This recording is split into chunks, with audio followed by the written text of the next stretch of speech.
Good afternoon, everyone, and welcome to my conversation with Caleb Sevian of Focus Point Institutional Research. We are going to talk a little bit today about macroeconomics. Before we get there, I have this very important disclosure that's part of each one of our conversations.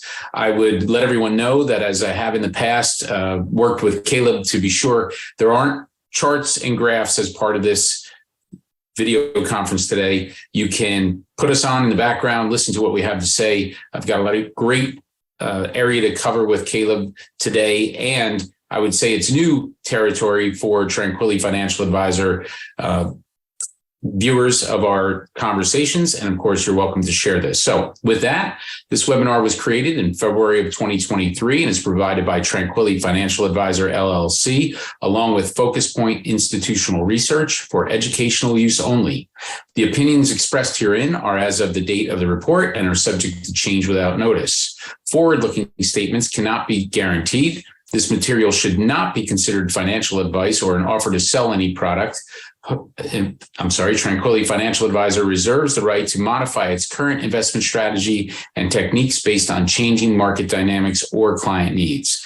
There is no guarantee that the assessment of investments or economies will be accurate. The discussion, outlooks, and viewpoints featured are not intended to be investment advice and do not take into account specific client investment objectives or financial situations. Before investing, an investor should consider his or her investment goals and risk comfort levels and consult with his or her investment advisor and tax professional. Information has been obtained from sources believed to be reliable, but its accuracy and completeness are not guaranteed. Okay, and Caleb, with that, I am going to bring up your bio so I can properly introduce you to everyone here. Caleb Sevian. Well, we'll get that. I just want to make it Italian. That's what it comes down to. Caleb Sevian has spent 30 years in the financial services industry, including nearly a decade at a multi-strategy hedge fund, where he worked as a proprietary trader and later as portfolio manager.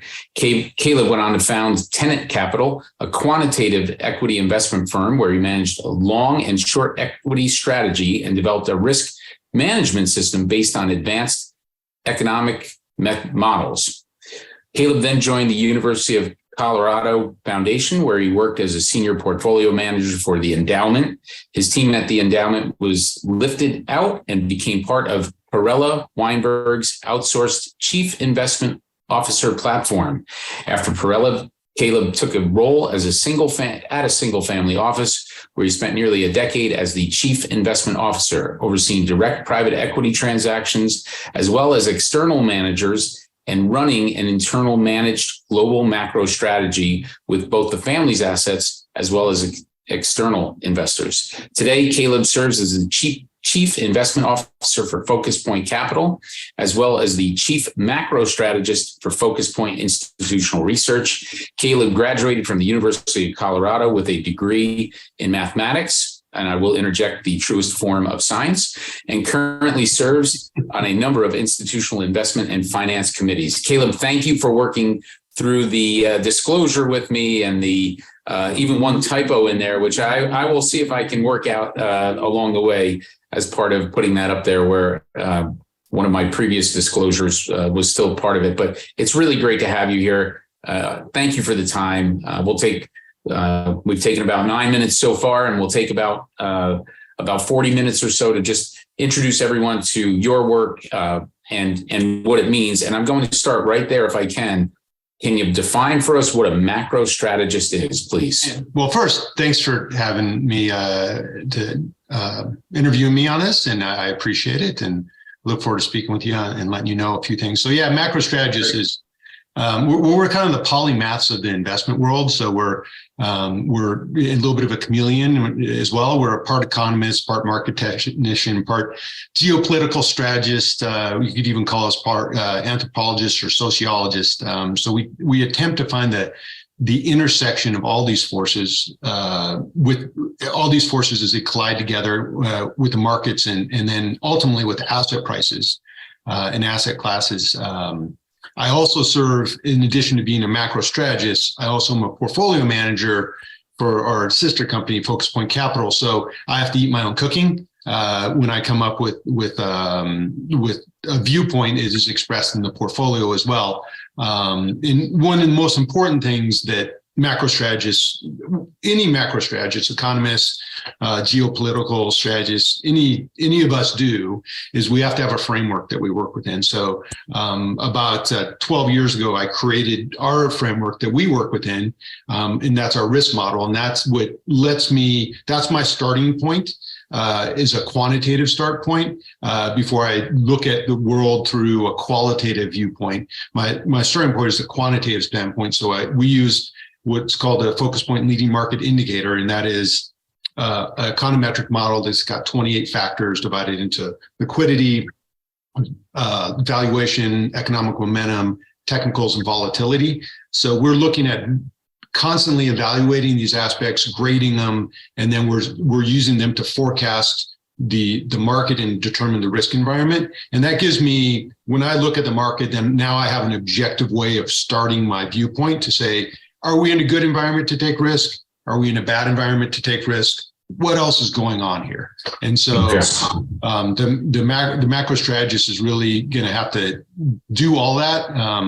Like I said, it's a polymath job, so I finally found a job that suits me. All right, excellent. Well, and I will interject at times with I'll say my own clarifications, okay, within this. So I think that's helpful with everyone, because you are a new and interesting and I'll say unique conversation for Tranquilli Financial Advisor, and I hope we can carry them on in the future at times as well. So if you would just. Because you have to eat your own cooking, which is a great way to boil it all down, no pun intended on my part, but the eating of your own cooking as it applies to taking that quantitative, the math viewpoint, and then putting it into the qualitative, what outside factors are coming into your decisions. Because you have to do so, how has that changed, or I guess what in the last couple of years, the major cultural shifts that have impacted both of those, both cultural policy shifts since the pandemic, how do they end up in your world? Sure. So I think that we've been in a world of transition, and I think it was happening very slowly, and then it happened all at once. And the world the last 30 years has been really shaped by just a handful of forces that, when I say them, it'll be totally obvious, but those handful of forces drove asset prices. So the handful of forces was cheap energy. It was cheap capital. It was the expansion of capitalist ideals into countries that had raw materials and labor to produce for us. And there's this relative world peace and newfound prosperity that was created as a result of the production of increased production of cheaper goods. And so those forces, since in most of our investment careers, mine goes back probably a little further than a lot of people's, but certainly in the last 10, 20, even 30 years, those forces have really been driving, along with innovation, have really been driving asset prices higher. The seeds of change started under actually the Trump administration, and they continued under the Biden administration with the same policies towards China when the Trump administration started to tighten trade with China a little bit. And those same policies were continued under Biden. So it was both, it was a shift there, and that was the beginning of this turning point. And then we had a big turning point, right? We had the pandemic, which was a dramatic, on and off switch on the economy, which none of us had ever experienced before. We have this massive economy, and we basically flipped the switch down and off, and flipped the switch back on and up. And while it was down, we just poured a whole bunch of fuel into the fire and lit it, and saw what happened when we flipped the switch back on. So that created some changes. And the Russia invasion of Ukraine, which then set off a proxy war of NATO with Russia, which continues on today. And I think I heard a quote saying one time that NATO's willing to fight Russia, down to the last Ukrainian. So, I mean, it's really a proxy war that's being fought with Western resources against Russia. And it's created this massive division of world order. And then there's the normalization that happened actually after we flipped the switch back on, which I've called the Great Reset, right? So we went from interest rates of zero for a decade to normalizing interest rates. It's somewhat miraculous that we didn't have a disorderly unwind, because we now have moved to normalized interest rates from zero from 10 years. And we did have a really bad market last year. There's no arguing about that, but it could have been much more disorderly. I mean, there were definitely casualties. Crypto is a casualty, SPACs, meme stocks. We had casualties left and right. And now we're faced with these, cultural shifts that we see as a result of the pandemic and the reopening, for instance, work from home. That's a major cultural shift. You look at the latest Castle, there's a firm named Castle that has the card readers that when you go in and out of your office, so they can tell how many people are going in and out of work, in and out of office building. So for the first time last month, that crossed 50%. And it's under 40%. 50% of back to the office. Yeah. So that's still, we have 50% of the people in the country not going to work. And then you look at, there's a guy named Nick Bloom at Stanford who it turned out he was hit the lottery because he happened to be studying work from home right before the pandemic. And so the human lottery. That's it. Yeah. So he got his lottery ticket. And what it said was, before the pandemic, we had about 6% of people who were working from home. So that spiked after the pandemic to during the pandemic to about 60% of people working from home. And then since then it's normalized, and it's normalized at about 30%. So to give you some idea that changed there. So that 6% had been growing about 0.5% a year, right? So basically we grew 24 years.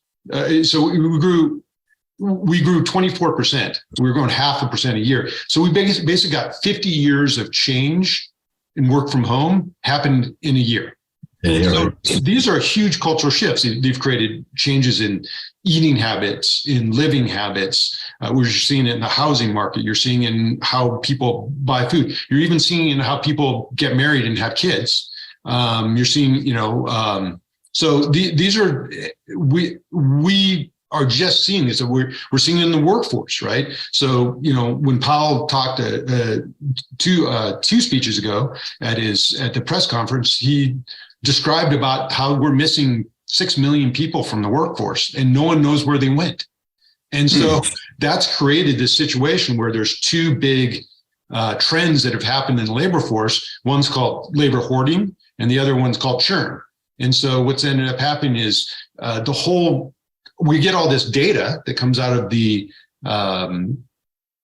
Bureau of Labor Statistics and all these agencies, and we're used to evaluating with a certain lens because they've always meant something before.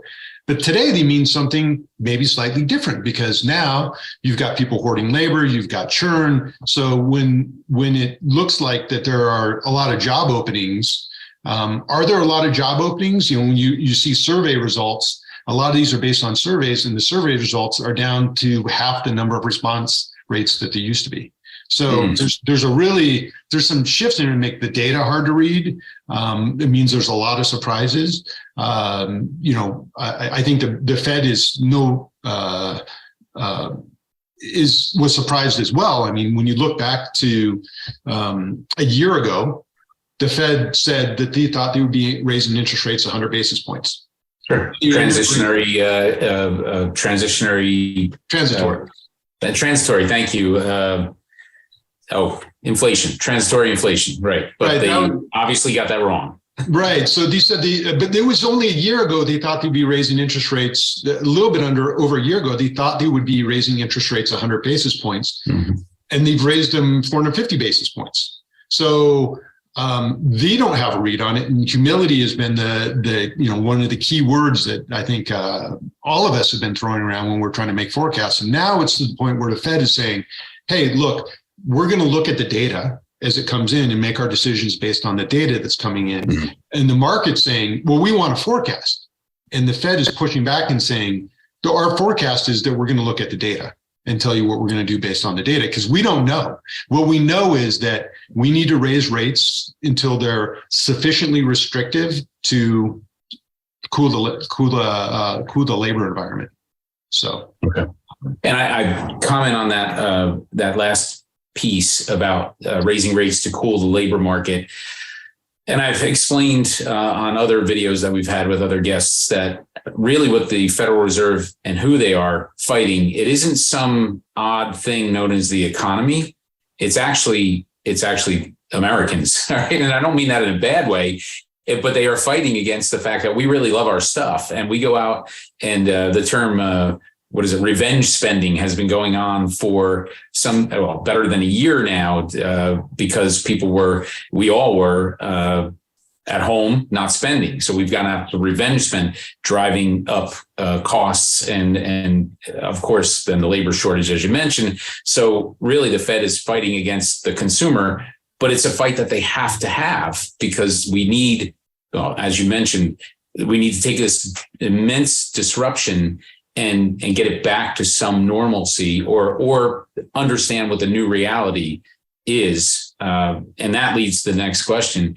Investment themes. What is driving the turns in the coming years? So you mentioned what happened in the last few years. You mentioned 30 years of data to rely upon. Well, Nat, give us as a macro strategist, give us your crystal ball, if you will. What moves things moving forward? And by things, I mean, what drives all the different turns of investment themes moving forward? Yeah. So I'll give you a few investment themes. And these are things that as a portfolio manager, then I have to figure out how to express in our portfolio. Right. So the first one is I'd say that we have a fractured world order. Right, Russia's invasion of Ukraine was an exclamation mark on the East versus the West divide that's been growing for decades. Russia's economy has been dominated by exports. China's energy exports. China's economy has been dominated by manufacturing exports. With signs for Russia that. And for Saudi Arabia and for all the major oil producers that the world wants to move to alternative energy. And so that's one thing that happened. And then the other thing that happened is when you look at labor cost differentials, they're equalized, they got equalized, not completely equalized, but the cost of labor in China moved up significantly. And so there's now a cost benefit to going to China to produce things. So what ends up happening is there's a sense of urgency for both Russia to do something now while they still have some ability to have influence. Because if they wait 10 or 20 years to try to exert force, no one may care because the world will be transitioned to fossil fuels to a large degree. So they have to do something now, right? And so that creates a lot of pressure. China is in the same boat. They need to transition their economy to a domestic demand away from us. And there's a lot of pressure for them to do that. There's a lot of reasons for the pressure to do that. They have an aging population. We're becoming, technology's making it so there's these easier to make things in other places. There's labor force prices are equalizing. So there's this force pushing countries like China and Russia together against the West. They're also they've got kind of, they didn't like the pressure that they've been under the last several decades of capitalist pressure, and that came to a head. So one of them is sort of what I would call a fractured world order. Another big trend is what I would call reducing overdependency. So at the same time, Europe woke up and said, wait a second, we've let our entire economy, Germany specifically, be driven by cheap Russian oil and security from the US. The US was the bodyguard and Russia was providing cheap oil. So now all of a sudden, we have to look at things differently, right?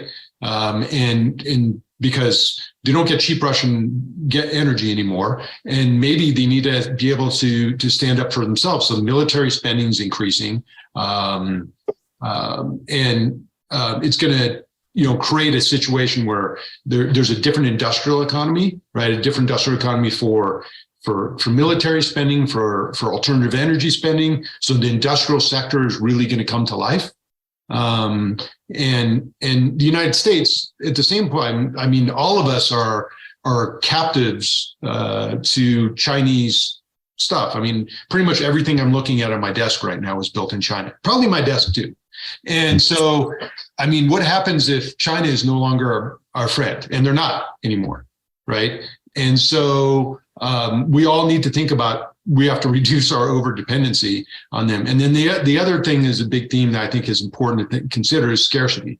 We have the Inflation Reduction Act, which is designed to propel alternative energy forward in the United States. We had the CHIPS Act, another $52 billion designed to bring manufacturing of chips to the United States. When you look at what we need to do, the resources, the raw material resources we need to fulfill the things that we've already passed bills for, it just doesn't even exist in the world, the capacity to produce it.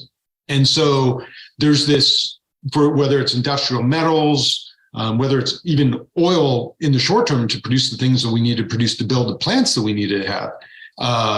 We're going to have too little stuff. So commodities are going to have to become a little bit bigger part of people's portfolio, because there'll be a steady upward push in commodities as we try to change our economy on the industrial side.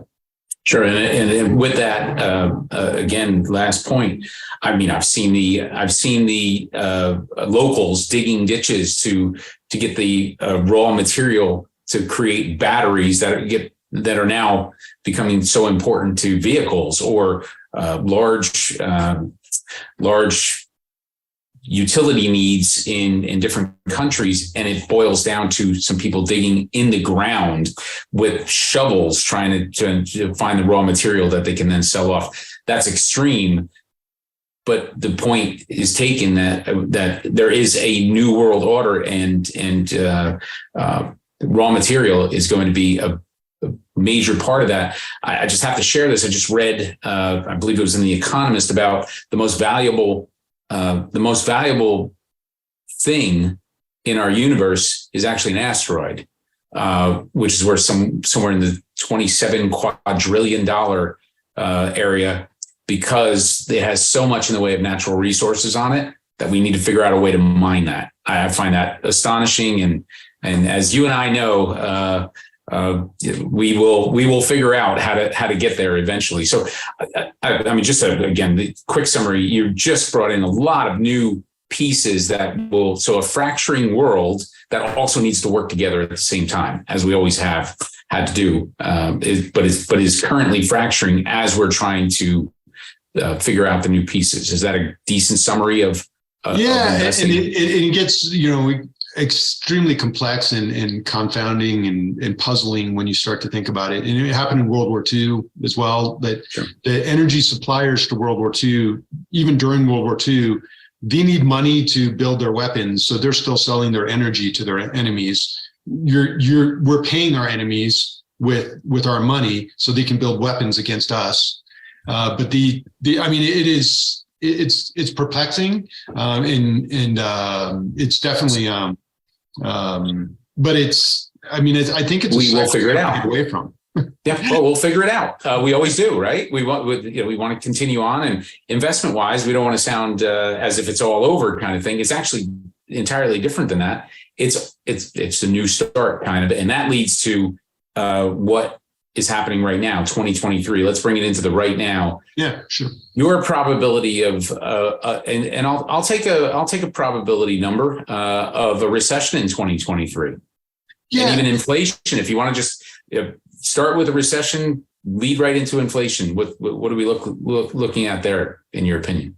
Well, I mean, I think when you look at the economy in the United States, there's three predominant views, which is interesting because 6 weeks ago, the predominant views, we've changed quite a bit from the views, but there's three predominant views right now. There's There's the hard landing, which is the worst, right? There's the soft landing, and then there's the no landing. So what are each of those? So the hard landing is that we have a deep recession, a recession that's caused. It was that, and that was, I would say that was the majority high probability. When you looked at the survey from economists, this is December 31st, when you look at a survey of economists conducted by the Fed, professional forecasters, I think it has never been 100% before, but I think it was 100%. Or in the high 90s, that they're predicting a recession, some form of hard landing in 2023. That has changed dramatically in the last 6 weeks as people transitioned to this view of a soft landing, as we saw a little bit better data in the labor market. And then people thought, well, okay, the Fed, what are they going to do for interest rates? Maybe not much, maybe. So if they don't do much more for interest rates and we have this better labor market, maybe we can have a soft landing. And that's now transitioned to no landing. So no landing is this view that, okay, well, the Fed is going to keep raising rates slightly, but there's so much momentum in the US economy that it's going to keep plugging along. My view on that is, so let's go back to the risk model. So the risk model, the way the risk model was created is we looked at thousands of different data points, and we looked back to see how predictive those data points were to determine, to forecast the economy and to forecast the markets. What we're seeing right now in the markets is we're seeing things in the markets that generally you never see unless there's a recession. The yield curve's been, the yield curve, the 3-month 10-year yield curve, which is the one that there's most data on, which was produced by a lot of research around in the 90s or 80s by a guy named Harvey. I think he's a professor at Duke right now, and it's telling us that we're going to have a recession. So it's saying, and it's predicted 8 out of the last 8 recessions, and so we've been inverted on the yield curve since November.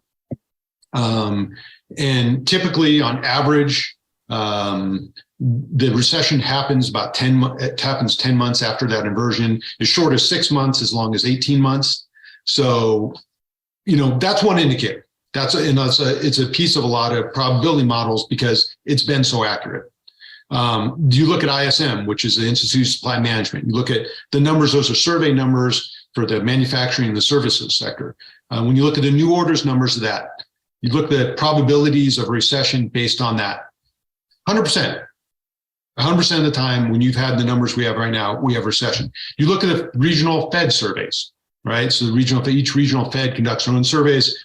It's regional, so you can't read too much into one region. But for instance, today, the Philadelphia Business Outlook survey came out. When you look at the new order portion of that survey, it was minus 24.3%. It means nothing to anybody. But let me tell you, when it's below 20%, this goes back to 1967, the survey. When it's below 20, it's been a recession 100% of the time. When you look at the U.S. Leaders Survey, which only goes back about, I think, 10 or 15 years, it's negative 7 out of the last 8 months. Never done that before without a recession. When you look at electrical output in the United States, it's down 1%. Miles driven down 1.3%. Truck tonnage down 0.8%. Business formation down 2.3%. Shipping volumes down 3.9%. Lumber orders down 5.2%. Raw steel production down minus 7.2%.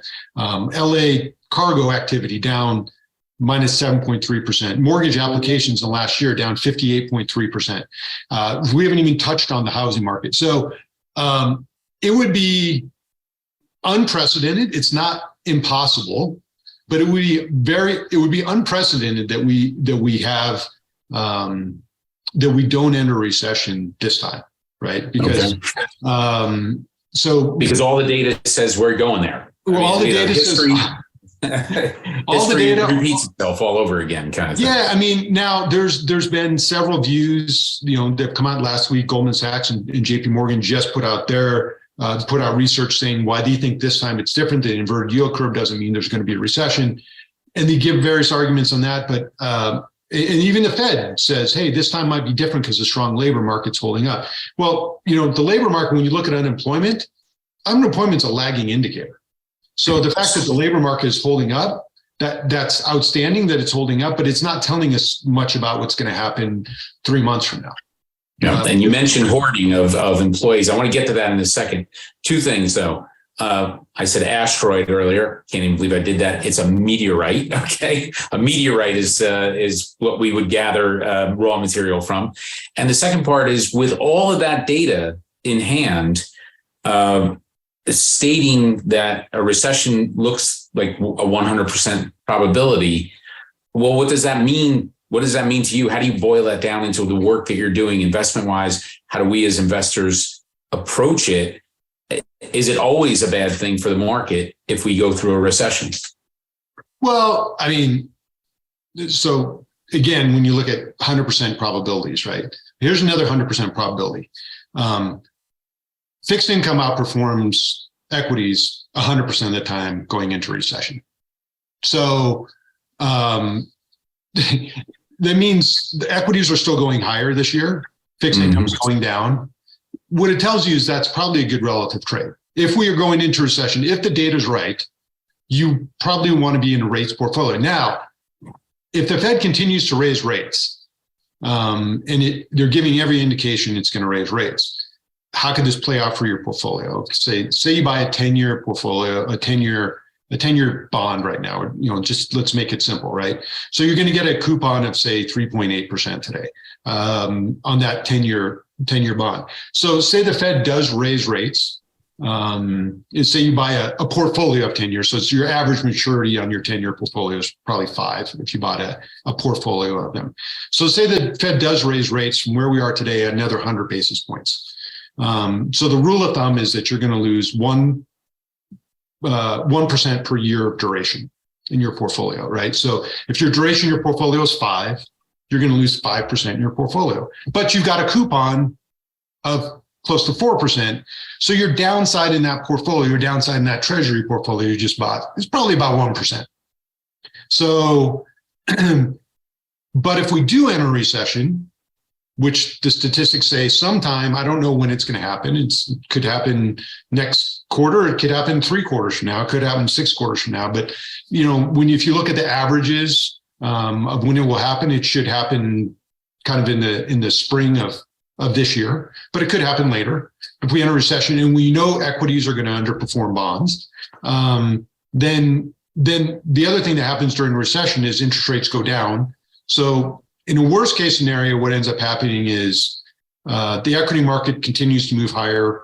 You buy your bond portfolio. If you still have some equity exposure in there, you're flattish on your bond portfolio, right? And your equity portfolio, whatever portion of it has, it moves higher.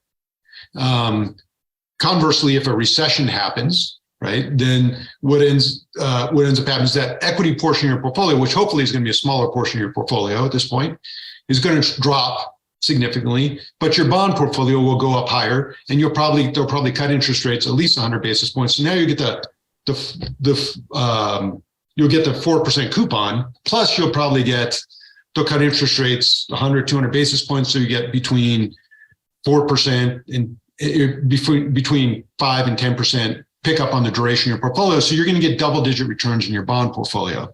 So it depends upon the type of client, right? So for us, we manage a risk managed portfolio. So we're heavy in treasuries right now because the way we look at this year is it's okay to be wrong a little bit right now in terms of this equity market rally, because we think the worst is yet to come, and our job is to protect capital. So we're protecting capital. And so we have treasuries, we have equity portfolio. So our equity portfolio is structured around those thematic trades and things like industrials and things like where we can find scarcity in companies that have high cash flow growth right now. So there are pockets of equities where it's okay. There's going to be more dispersion in the market. And then you want to have in our opinion, you want to have a big fixed income component to your portfolio these days, because what you want to see is you want to be hedged against this recession still, because there's just too much data that says that there's going to be a major downturn. Now, like I said, all the data might be wrong this time around. That happens. But, our job as portfolio managers, when I put on my portfolio manager hat, is to look at the probabilities and construct the best portfolio around the probabilities, right? And so if our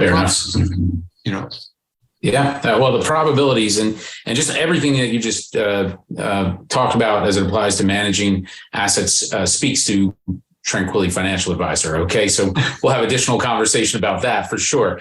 And I would remind everyone that we're not giving any specific advice today to a client, but it is great to gather that concept that you have of what this risk looks like. So just a couple of more questions. The inflation outlook for the remainder of 2023. I mean, you went through a lot of detail as it applies to a recession.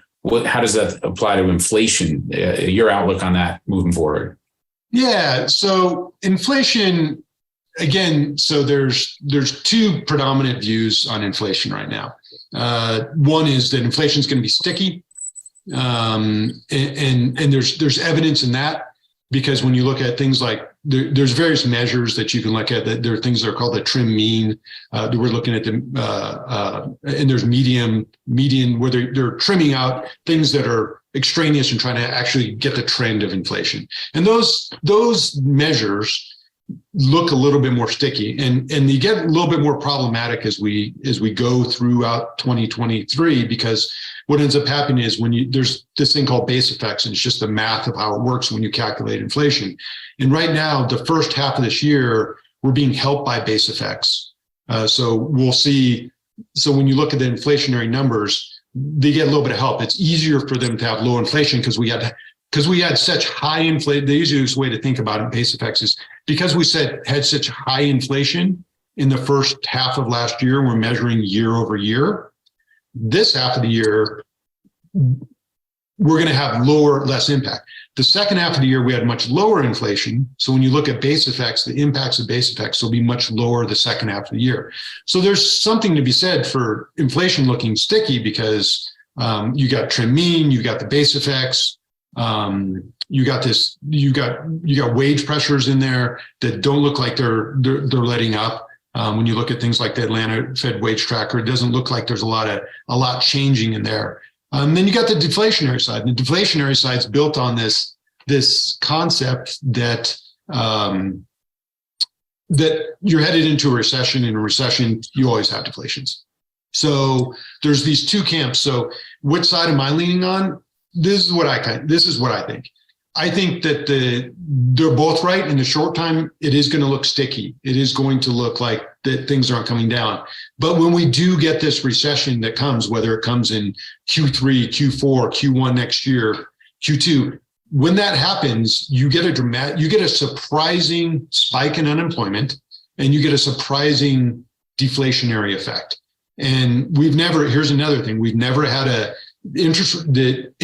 unemployment has never gone up 1% without us going into recession. That's never happened before. The Fed is projecting that unemployment's going to go up 1%. So if it does go up 1%, that's another recession. But if it goes up 1%, when you look at what happens when unemployment goes up 1%, inflation comes down 100% of the time. So really, yes, it will remain sticky until we get this negative effect of this recession that's coming. And it's so interesting, because really a lot of what you're saying, Caleb, is there. It's in a conflict.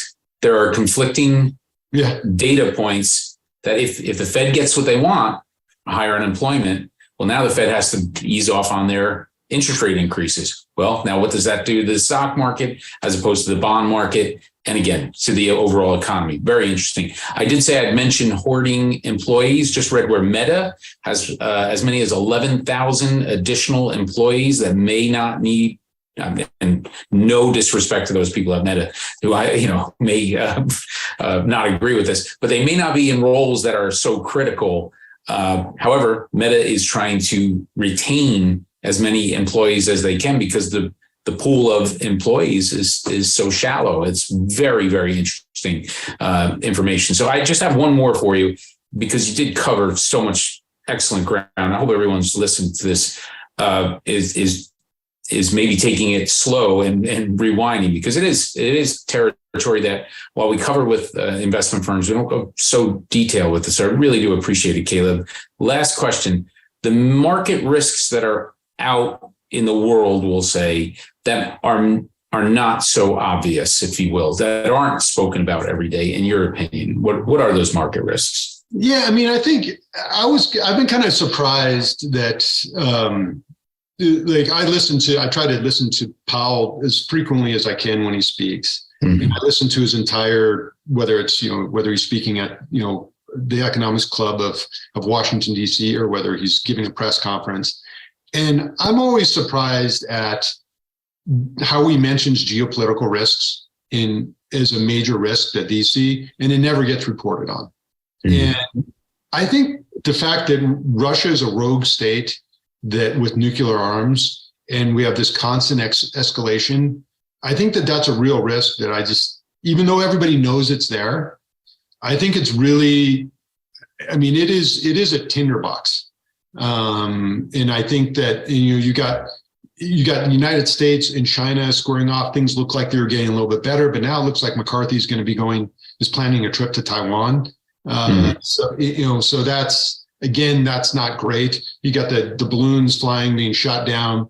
And these are balloons that have been flying for years. There's a lot of history that shows that this has been happening under the Trump administration. It's happened before in the Biden administration. And this is the first time we're shooting them now. And so it's just showing there's this increased tension globally. What's going on in Iran right now between Iran and Israel. Israel's doing preemptive strikes within Iran. it is very, I don't think geopolitically we've ever been this fragile before. And I think, and to just circle back to, again, I think it's completely underestimated by the stock market, by people who are in equities right now, that what the Fed is saying that the labor market is too hot for their comfort. And that they're going to keep raising rates until it cools down, right? So this ends one of two ways. The Fed continues to raise rates and hold them there to their longer, restricting the economy, or the cumulative effects of the rate hikes slow the economy. Either way, that's bad for equities. So no matter how this resolves, whether it's the lagging effects of what the Fed has done in 2022 or the effects of what they will do in 2023, either way is bad for equities. And so, because when that labor market spikes, like I said, unemployment has never gone up 100 basis points without a recession. So, it would just be one more thing that's never happened without a recession, right. Which means the recession is, to me, it seems like it's there. It's going to happen. I don't know when it's going to happen, but it's going to happen. Okay. You may get a choppy market between now and then, but the market is capped by valuations. The S&P 500 is trading right now at 18 and a half times forward PE. That's already over the long-term average is 17 and a half. So right now we're trading rich versus historical. The rally that's happened in 2023 so far has predominantly been, 40% of the rallies can be attributed to 8 stocks. Right. NVIDIA and a couple others. So it's really, I think people are getting complacent. They're a little overconfident. There's a lot of volatility going on. There's a lot of new variables that were factoring in, sure. That we're not factoring in, just including like volatility variables that we're not factoring in that are obscuring what's going on. For instance, there's this recent onset, and people have maybe heard about them, but about half the volume in options is happening on these DTE or days to expiry options right now on the exchanges. And that's become a big way of change. It's creating these intraday swings of 100 basis points back and forth in the equity markets every single day. That's obscuring a lot of trends. And so, I think that there's information's being obscured. We've got new trends. And I think, but at the end of the day, I think we're headed in a direction that we've always been headed. The data from the past is not going to lie. And I think right now, the big surprise for people might be that the data from the way the data is always transpired, that's the way it'll transpire. Well, then you give me the opportunity to break out one of my personal favorite lines, which is this time isn't different. This is just a different time. Yeah, I like that. Okay, you can use it. Caleb Sevian, thank you so much for the time on behalf of Tranquilli Financial Advisor clients. How do I share your information if I'm able to share your information? Would you like me to include a link to your firm within this will end up on a YouTube channel? Would you like me to include that? How's this? How about if I just invite you back? Will you spend some more time with us during 2023? Sure, we can do that. We can do that. I can give you an update. That sounds good. Certainly, you can. I post things occasionally on Twitter at Caleb Sevian. It's my personal Twitter. We have a website for Focus Point Institutional Research. We have our weekly piece, which is called Macro Thoughts, which I'm very thankful and gracious that you like, and it's available to anybody. It's our kind of introductory. It shows people the type of research that we do. We have more in-depth research than that as well. So people can get a hold of me at C Sevian, and we can at Focus Point LMI, which is our research firm. And I can add you to the distribution list. Add anybody Outstanding. Distribution list. I'll work that out, Caleb, for sure. And we genuinely appreciate it. So with that, everyone, thank you for taking the time to listen to Caleb and I talk about meteorites, asteroids, economies, geopolitical interests. So thanks again, and I will see you soon. Thank you.